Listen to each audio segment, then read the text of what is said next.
如果我告诉你，台积电下一场决定生死的战争根本不是2纳米和3纳米的制程竞赛，而是抢水呢？今天这个视频，我会帮你彻底搞懂3个绝大多数人都搞错的问题。第一，为什么 AI 越发达，半导体产业反而越依赖最原始的水资源？第二，支撑台积电全球扩张的真正护城河到底是什么？第三，未来的投资机会根本不在那些炒上天的 AI 概念股，而在解决 AI 底层资源问题的隐形公司。如果你现在还只盯着英伟达和台积电的股价，那你很可能会错过整个 AI 时代最核心的红利。而且我敢说，看完这个视频，你再看任何关于半导体和 AI 的新闻，都会有一个完全不一样的视角。说到这里，我先问大家一个问题：你觉得高科技产业的核心竞争力是顶尖的技术和设备，还是最基础的资源保障？你更占前者还是后者？可以把你的想法打在评论区，我会认真看每一条留言。后面我也会说说我自己的判断。如果你也想把这个问题彻底想明白，先点个赞收藏一下，不然后面讲到关键地方，你可能真找不回来了。你想想，平时我们提到半导体，第一反应是什么？是价值1.5亿美元一台的 EUV 光刻机，是指甲盖大小就能容纳几百亿个晶体管的先进制程，是英伟达股价1年翻3倍的造富神话。所有人都在说 AI 时代的竞争就是算力的竞争，谁掌握了最先进的芯片，谁就掌握了未来。但很少有人会问一个最基础的问题：生产这些芯片到底需要什么？答案可能会让你大吃一惊。除了光刻机、硅片、光刻胶这些我们耳熟能详的东西，还有一样最不起眼也最不可或缺的东西，那就是水。而且不是普通的水，是纯度高到你无法想象的超纯水。我先给你讲一个真实的故事，你就知道水对于半导体产业来说到底有多重要。2021年，台湾遭遇了100年一遇的大旱。那场干旱有多严重？日月潭的水位降到了历史最低点，原本波光粼粼的湖面变成了长满杂草的日月草原。全台湾超过1000万居民被迫实行分区供水，很多地方每周只能供水2天。农业部门更是宣布了台湾历史上最大规模的休耕，超过10万公顷的农田停止耕种，无数农民损失惨重。但就在所有人都在为用水发愁的时候，有一个地方却必须24小时不停供水，那就是台积电的工厂。当时台积电做出了一个震惊全台湾的决定，不惜一切代价保障工厂的用水需求。他们租下了全台湾几乎所有能租到的水车，最多的时候每天有超过300辆水车，从几十公里外的桃园、苗栗甚至宜兰的水库拉水，一辆接一辆排成长龙，源源不断地送到新竹科学园区。一辆水车能拉10吨水，300辆就是3000吨。但这对于台积电来说只是杯水车薪，因为当时仅台积电在新竹的工厂每天的耗水量就超过10万吨。那段时间，台积电的高管每天醒来的第一件事，不是看制程进度，也不是看订单情况，而是看今天的水够不够用。很多人当时不理解，甚至骂台积电，说它是耗水怪兽，为了自己的利益跟农民抢水，跟普通老百姓抢水。但很少有人知道，如果当时台积电断水1天，会造成什么样的后果。不是停产1天那么简单。半导体产线是一个连续运转的系统，一旦停下来再重新启动，不仅要花几个月的时间调试设备，还要损失几十亿新台币。更可怕的是，如果在生产过程中突然断水，正在清洗的晶圆会直接报废，整条产线都可能被污染，那损失就不是几十亿，而是上百亿了。你猜为什么断水会导致这么严重的后果？因为在半导体的生产过程中，几乎每一个步骤都需要用水来冲洗。从一块光秃秃的硅片变成一块布满晶体管的芯片，要经过上千道工序，其中有超过1半的工序都需要用超纯水来清洗晶圆表面的杂质。哪怕只有一个肉眼完全看不到的杂质留在了晶圆表面，都会导致整个芯片报废。很多人可能会说，不就是干净一点的水吗？我们平时喝的纯净水已经很干净了吧？但对于半导体工厂来说，我们喝的纯净水里面的杂质简直就是洪水猛兽。我给你打个比方，你就知道超纯水有多干净了。我们平时喝的瓶装纯净水，电阻率大概是18兆欧厘米左右，这已经是我们日常生活中能接触到的最干净的水了。但台积电用的超纯水，电阻率必须达到18.2兆欧厘米以上。这是什么概念？就是说每立方厘米的超纯水里杂质的含量不能超过1个原子。如果把我们喝的纯净水放大到地球那么大，那么超纯水里面的杂质就相当于地球上的一个乒乓球，就是这么夸张的纯度。而且这个纯度必须保持在整个生产过程中，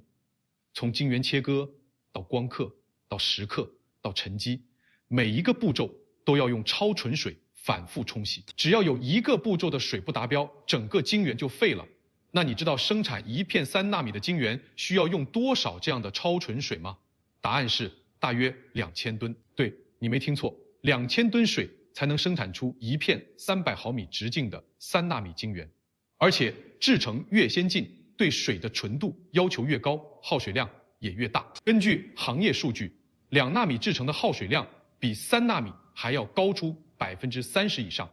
未来的1纳米制程耗水量只会更高。我觉得这里最容易被忽略的地方是，很多人都把水处理当成是半导体产业的配套，是可有可无的后勤部门。但实际上，现在它已经变成了半导体产业核心竞争力的一部分。没有合格的水处理能力，你就算有再多的 EUV 光刻机，再多的技术人才，也开不了工。这就像你买了一辆顶级的跑车，但没有汽油，它就是一堆废铁。对于半导体工厂来说，超纯水就是那桶汽油。但问题来了，这么高纯度的超纯水不是随便建个水厂就能生产出来的，它需要一套极其复杂的水处理系统，经过几十道过滤和净化工序，才能把普通的自来水变成符合半导体要求的超纯水。而且这套系统必须24小时不间断运行，不能出任何一点差错。说到这里，就不得不提一家很多人都没听过的公司，叫易泰实业。这家公司就是台积电最重要的水处理供应商之一。但你绝对想不到，这家现在掌握着半导体产业生命线的公司，最早居然是做民用净水器滤芯的。10几年前，易泰还只是台湾屏东的一家小工厂，专门生产家里净水器用的活性炭滤芯。那时候的生意就是典型的传统制造业，赚的是辛苦钱，竞争激烈，价格透明，利润薄得像纸。谁能想到，一个做民用滤芯的小工厂，有一天能搭上台积电的快车，变成半导体产业链上的隐形冠军。最开始，易泰只是给台积电供应过滤芯，属于那种消耗品供应商，台积电用坏了就再买一批。这种生意模式没有什么技术壁垒，谁都能做。所以易泰当时在台积电的供应商体系里地位非常低，没有任何话语权，价格被压得很低。但后来易泰发现了一个问题，台积电真正需要的不是滤芯本身，而是稳定的水处理效果。对于台积电来说，滤芯多少钱一个不重要，重要的是水处理系统能不能24小时稳定运行，能不能持续生产出符合标准的超纯水。如果水处理系统出了问题，哪怕只是停1个小时，台积电的损失都比买1年的滤芯还要多。于是易泰做了一个非常大胆的决定，转型。他们不再卖滤芯，也不再卖水处理设备，而是给台积电提供整套的水处理服务。简单来说，就是我帮你建水处理厂，帮你运营，帮你维护，帮你升级。我保证你每天都能用到符合标准的超纯水，保证你的水处理系统不会出任何问题。你不用管我用了多少滤芯，也不用管我怎么维护，你只需要按用水量给我付钱就行。你看，这就是商业模式的本质升级。原来卖滤芯是一锤子买卖，客户用完就走，随时可以换供应商。现在卖服务是长期合同，一签就是5年、10年，而且客户根本离不开你，因为水处理系统是你建的，是你运营的，只有你最了解它的脾气。如果换一个供应商，不仅要花几个月的时间重新调试，还要承担停产的风险，没有任何一家半导体公司愿意冒这个险。更有意思的是，易泰还在这个基础上加入了循环经济的概念。以前半导体工厂的废水处理达标后就直接排放了，但现在一方面是水资源越来越紧张，另一方面是 ESG 的要求越来越严格，直接排放废水不仅成本高，还会面临很大的环保压力。所以易泰又开发了一套废水深度处理系统，能把半导体工厂排放的废水处理到比自来水还干净的程度，然后再送回工厂循环使用。现在台积电的很多工厂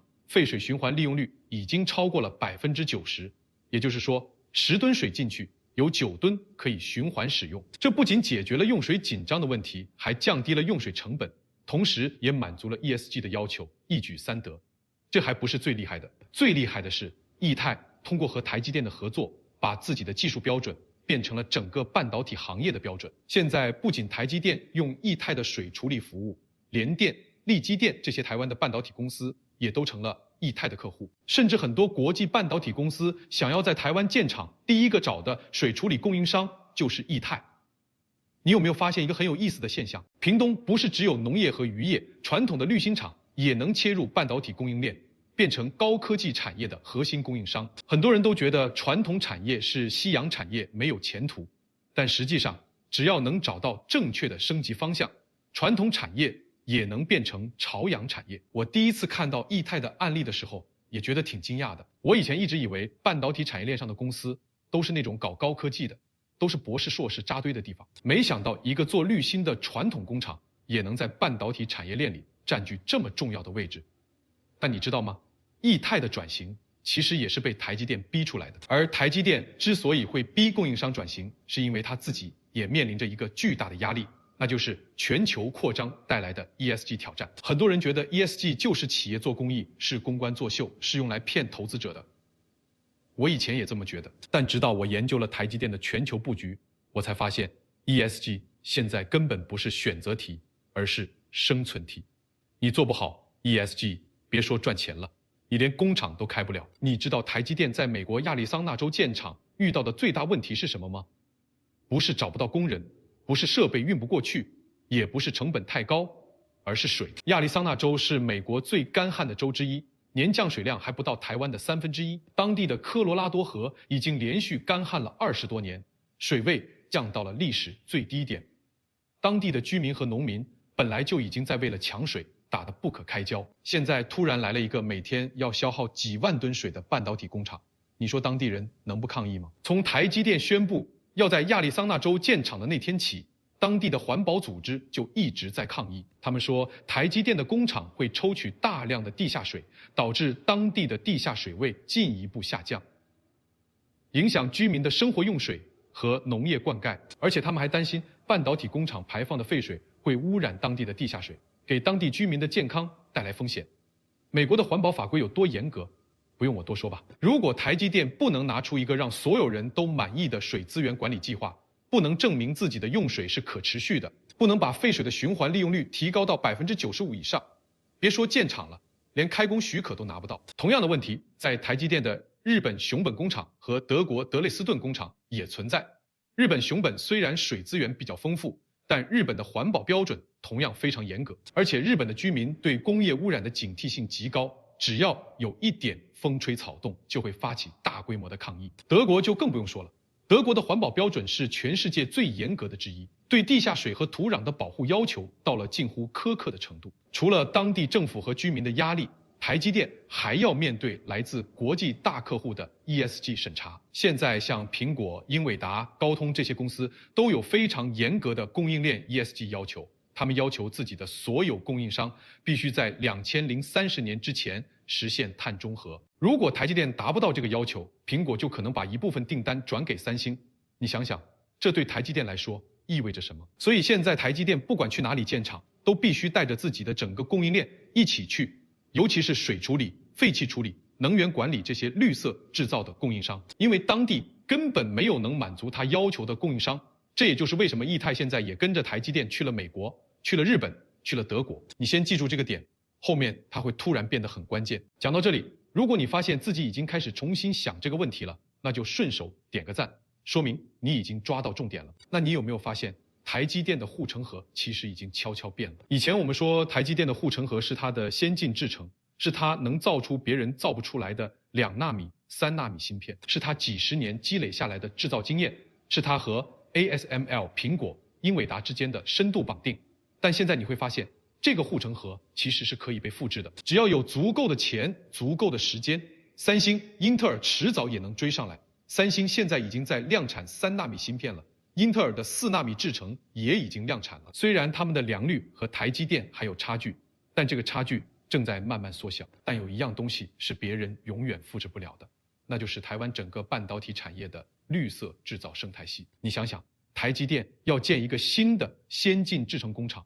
需要多少供应商，水处理的、废气处理的、化学品回收的、能源管理的、微废处理的，这些供应商都是跟着台积电一起成长起来的。他们和台积电合作了10几年，甚至几十年。他们知道台积电的所有要求，知道怎么配合台积电的节奏，知道怎么在最严苛的标准下提供最稳定的服务。这种几十年积累下来的默契和信任，是任何国家都不可能在短时间内建立起来的。美国不行，日本不行，欧洲也不行。美国想要重建半导体产业，它可以砸钱买 EUV 光刻机，可以砸钱建工厂，可以砸钱挖人才，但它砸不出一个像液态这样的水处理供应商，砸不出一个完整的绿色制造生态系。因为这些东西不是靠钱就能堆出来的，是靠时间一点点积累出来的。我觉得这才是台湾半导体产业最可怕的地方，它不是只有一个台积电，而是有几千个像液态这样的隐形冠军，围绕在台积电周围形成了一个牢不可破的生态网。台积电走到哪里，这个生态网就跟到哪里。台积电需要什么，这个生态网就能提供什么。而且更重要的是，这个生态网还在不断升级。以前它只是给台积电提供产品，现在它给台积电提供服务。以前它只是满足台积电的基本需求，现在它和台积电一起研发，一起制定行业标准。这就像一个滚雪球，越滚越大。台积电的竞争力越强，这个生态网就越完善。生态网越完善，台积电的竞争力就越强。这个循环一旦形成，别人就很难打破了。很多人都在说台积电把工厂建到美国、日本、欧洲，是在掏空台湾的半导体产业，但我不这么认为。我觉得台积电的全球扩张，其实是在把台湾的半导体生态系输出到全世界。以前台湾的半导体产业只是在台湾本地生产芯片，现在台湾的半导体产业正在向全世界输出绿色制造的标准和服务。液态跟着台积电去美国建厂，不是把台湾的工厂搬到美国，而是把台湾的技术、台湾的标准、台湾的服务带到了美国。这才是真正的产业升级，从输出产品到输出标准，再到输出整个生态系。说到这里，我想跟大家聊聊投资。现在很多人都在炒 AI 概念股，英伟达、AMD、台积电股价涨得一塌糊涂。所有人都在说 AI 是未来10年最大的风口，只要买了这些公司的股票就能躺着赚钱。但你有没有想过，这些公司的股价其实已经透支了未来很多年的预期。英伟达现在的市盈率超过了70倍，也就是说你现在买英伟达的股票要70年才能回本，这显然已经不是一个合理的估值了。而且 AI 产业的竞争非常激烈，今天的龙头明天可能就会被淘汰。没有人能保证英伟达会一直是 AI 芯片的老大，也没有人能保证台积电会一直是先进制程的老大。但有一样东西是永远不会变的，那就是不管谁是 AI 芯片的老大，不管谁是先进制程的老大，他们都需要水，都需要电，都需要绿色制造的服务。所以真正的投资机会其实不在那些光鲜亮丽的 AI 公司，而在那些默默无闻的基础设施供应商，比如做水处理的、做废气处理的、做能源管理的、做化学品回收的。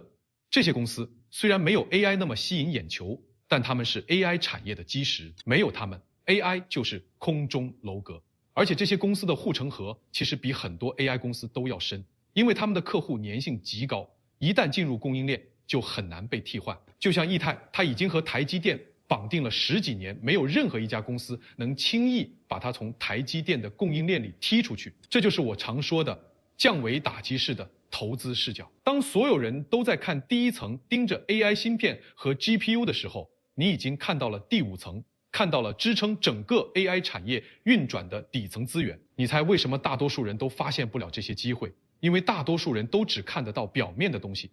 他们看到什么火就去买什么，他们看到别人赚钱了就跟着去买，但他们从来不会去想支撑这些火起来的东西的到底是什么。就像当年的互联网泡沫，所有人都在买互联网公司的股票，但没有人去买那些给互联网公司提供服务器、提供带宽、提供电力的公司。结果泡沫破裂的时候，互联网公司死了一大片，但那些基础设施供应商却活了下来，而且活得很好。这个道理在 AI 时代同样适用。今天我们聊了这么多，从一滴水到一个做滤芯的小工厂，再到整个台湾半导体的全球布局。其实我想告诉大家的是，任何一个伟大的产业都不是靠一个公司撑起来的，它靠的是整个生态系的力量。AI 时代的竞争也不是单一公司之间的竞争，而是整个生态系之间的竞争。